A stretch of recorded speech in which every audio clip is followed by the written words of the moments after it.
I moved states for my girlfriend, I will call her Kay, back in 2018, leaving everything behind, my friends, my small but comfortable apartment, and a stable job with good growth potential. It was a huge decision, but I was sure about our relationship. We had been together for 7 years and known each other for 10 years before all this happened. I grew up really poor, sometimes going days without proper meals. My mom worked 3 jobs but still struggled to keep us afloat after my dad left. I promised myself I would never live like that again. So I worked extremely hard through college, took extra shifts at my part-time jobs, and slowly built a career in software development.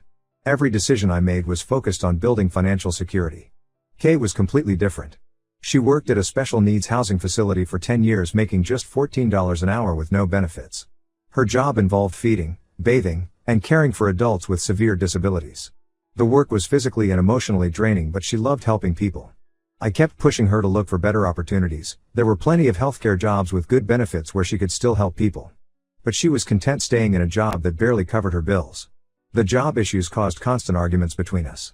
I would show her job listings and help update her resume, but she always had excuses for not applying. Her workplace took advantage of this dedication. They would call her in on days off, make her work double shifts without overtime pay, and deny her vacation requests. I watched her burn herself out while they profited from government care grants. Things got worse when she had a seizure at work in 2021. Tests revealed she had a brain mass, a defect she'd had since birth but never knew about. Instead of supporting her through this health crisis, her workplace fired her, claiming she was a liability. When she applied for unemployment, they changed their story and blamed it on phone policy violations. We consulted lawyers about wrongful termination, but they said it would be a costly fight with no guaranteed win. She needed brain surgery to remove the part causing seizures. I added her to my health insurance as a domestic partner, which cost me an extra $400 monthly, but I wanted her to have proper care. The surgery was successful and she's been seizure-free for over a year. During her recovery, I hoped she would use the time to think about her future. Maybe go back to school or get certifications that could lead to better jobs.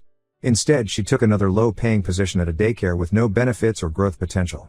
Despite our differences, marriage had been a topic for years.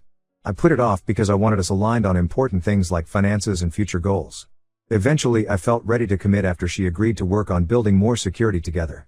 We went ring shopping one Saturday and spent hours looking at different styles. She fell in love with a vintage-style diamond ring. I planned to buy it and propose the following weekend. That same evening, we were both tired from shopping and lay down for a nap.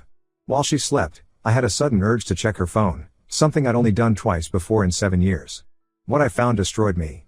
There were multiple ongoing Snapchat conversations with different guys spanning months. They exchanged explicit photos and videos regularly. She had streaks going with several of them, meaning they messaged daily. This hurt especially bad because Kay was never very sexually open with me despite my attempts to explore more intimacy.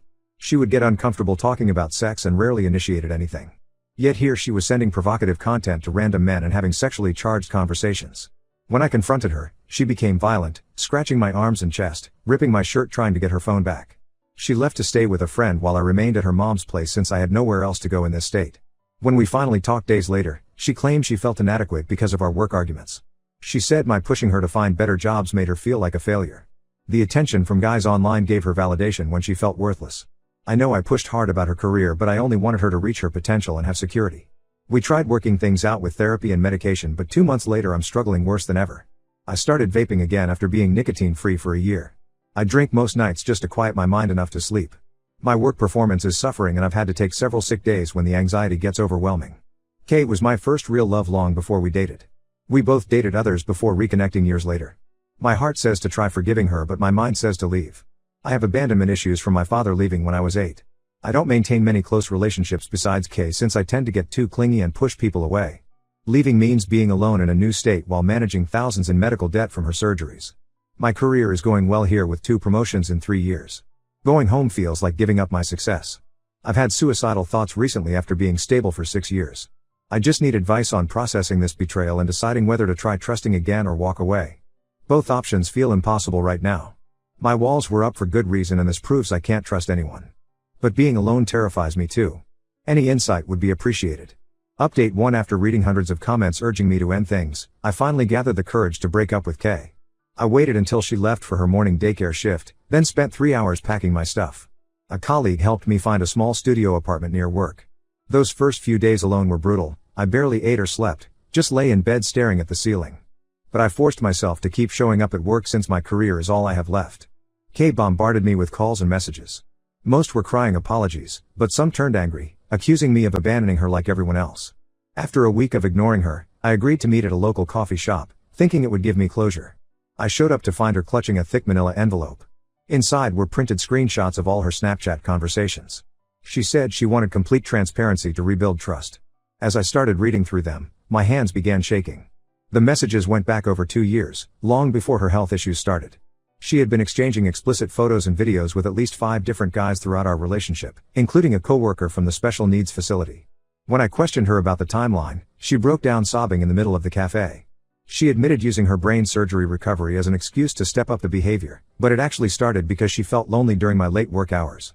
According to her, she never met anyone in person, it was purely online validation.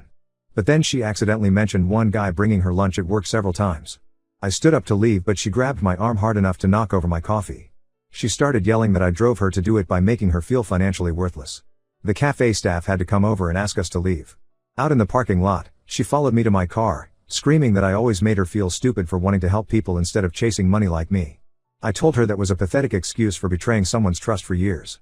She shot back that I was a controlling workaholic who valued money over love. I got in my car and drove away as she stood there crying. Later that night, I got a hysterical call from her mom. Kay had spun them a completely different story, claiming I was emotionally abusive, forced her to stay in low-paying jobs so she'd depend on me financially, and constantly checked her phone out of paranoid jealousy. She told them I threatened to leave her penniless if she didn't stay with me. Her whole family now sees me as some manipulative monster who drove their sweet daughter to seek comfort elsewhere. I was so angry at her twisting everything that I immediately forwarded her mom all the screenshots Kay had given me earlier. Within hours, Kay started sending threatening messages. She said I had no right to share her private conversations and photos. She threatened to tell my company I was unstable, drinking heavily, and had made suicidal comments. She said she'd make sure I lost my job unless I deleted everything. Her threats backfired spectacularly. I forwarded our entire message thread to her parents showing her blackmail attempts. They were horrified seeing their daughter's manipulation and lies. Her mom called crying, apologizing for believing Kay's version. She revealed this wasn't Kay's first time doing this. She had similar patterns in past relationships but always painted herself as the victim. Her family always sided with her, assuming the guys were lying. I'm still struggling but feel more confident about leaving. Seeing the full extent of her deception and manipulation killed any lingering feelings of love. I blocked her number, email, and all social media. My team lead was understanding when I explained I was going through a rough breakup. They let me take a few mental health days and work remotely when needed. I stopped drinking completely after Kay's threats about my job. Started hitting the gym again just to tire myself out enough to sleep. The hardest part is realizing our entire 7-year relationship was built on lies. Every memory, vacations, holidays with family, talking about marriage, feels tainted knowing what she was doing behind my back. I keep wondering if she was texting those guys during our special moments together. But I'm trying to be grateful I discovered the truth before buying that ring or getting married. At least I'm not legally tied to her manipulation. I've started looking for therapists to work through my trust issues. For now I'm just focusing on work, staying sober, and rebuilding my life one day at a time. Her mom still texts occasionally asking me to consider forgiving Kay once she gets help. I don't respond. You can't fix years of lying and emotional manipulation with a few therapy sessions. I deserve someone who respects me enough to be honest. Update 2: The situation got even messier after my last update. I was at the gym trying to stick to my new routine when my sister called crying. She said she had been carrying a heavy secret since Kay and I started dating. During a house party in 2016, my sister caught Kay making out with a guy in the bathroom. When confronted, Kay fell to her knees begging my sister not to tell me. She claimed she was drunk, it was a one-time mistake, and would never happen again. She said it would destroy me and our relationship. My sister kept quiet, believing Kay was truly sorry. After reading my Reddit posts about the Snapchat messages, she realized Kay's cheating wasn't a one-time drunk mistake but a pattern going back years. She felt guilty for enabling Kay's behavior by staying silent. I assured her it wasn't her fault. Kay would have found ways to cheat regardless of who knew what. A few days after this revelation, around 2 a.m., loud banging woke me up. Kay was outside my apartment door, clearly wasted. She kept screaming my name and demanding I let her in. When I refused, she sat in the hallway wailing that she was pregnant and I couldn't abandon my child.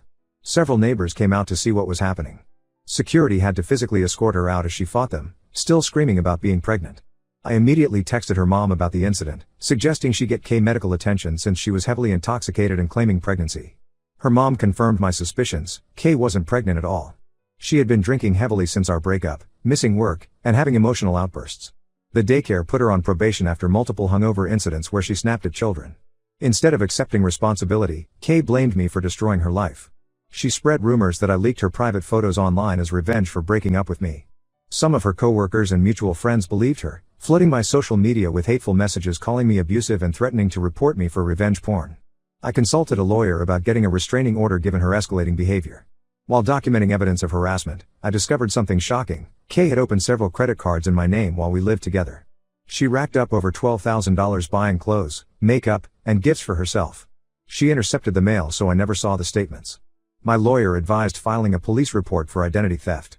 When confronted with proof, Kay finally broke down and admitted to a shopping addiction she'd hidden for years. Those lunch meetings at work weren't just about cheating. She was meeting guys who bought her expensive things she couldn't afford on her salary. She used my credit to maintain the lifestyle she thought she deserved, justifying it because I owed her for pushing her to leave her fulfilling job. Her mom was mortified learning about the credit card fraud. She offered to help pay off the debt if I wouldn't press charges. She begged me to let them handle it privately since Kay was already struggling. I agreed on the condition that Kay gets professional help for her issues and stays away from me completely. Right now I'm working with the credit card companies to dispute the fraudulent charges. It's a mess, but at least the truth is finally coming out. Each revelation makes me more certain I made the right choice leaving. The person I loved never really existed, it was all a carefully crafted lie. Update 3. I wanted to give one final update on this whole situation. The past few months have been a slow journey toward healing. The credit card companies finally cleared all the fraudulent charges from my credit report. Kay's mom kept her word and paid off most of the debt, though Kay hasn't contributed a single dollar. Her mom still sends monthly payments and updates about Kay's progress, which I mostly ignore. Kay lost her job at the daycare after another drunk incident where she yelled at a parent. She moved back to her parents' house in another state and supposedly entered some kind of treatment program for her addiction and mental health issues. Her mom keeps reaching out, claiming Kay is really changing and wants to make amends. I ended up blocking her number too because I'm done with their entire family trying to fix things. The restraining order was approved after documenting Kay's drunk episode at my apartment and her ongoing harassment. She's legally required to stay 500 feet away from me, my home, and my workplace. She violated it once by sending handwritten letters to my office. They were mostly rambling apologies mixed with guilt trips about how I ruined her life. My lawyer suggested pressing charges for the violation, but I decided it wasn't worth prolonging contact. Some positive changes though, I got promoted to senior developer and the salary bump helped me move to a better apartment in a secured building with cameras. Started hanging out with my work team outside office hours and joined their weekend soccer league. It's refreshing having friends who don't know anything about my past drama. My sister ran into a mutual friend last week who mentioned Kay is already in a new relationship. She posts about him constantly on social media, calling him her soulmate and saying she finally found someone who understands her like no one else. She claims I was controlling and emotionally abusive, but he accepts her completely. Part of me wanted to warn this guy about her pattern of lying and manipulation. But I decided to stay out of it. Her issues aren't my problem anymore. I'm still single and plan to stay that way for a while. The trust issues will probably take years to work through. But I'm proud I got out before wasting more time on someone who never respected me or our relationship. Every time I remember how close I came to proposing, I feel grateful I checked her phone that day. My career is thriving. I've been completely sober for 2 months, and for the first time in years I feel at peace being alone. Some days are still hard, especially when memories pop up. But then I remember all the lies and manipulation, and feel relieved I escaped before marriage or kids complicated things. Sometimes losing someone you thought was your soulmate turns out to be the best thing that could happen. Kay taught me to trust my instincts and stop making excuses for toxic behavior. I'm focusing on building the life I always wanted, financial security, meaningful work, and genuine friendships. Maybe someday I'll be ready to date again, but for now I'm content healing and rediscovering who I am without her chaos in my life.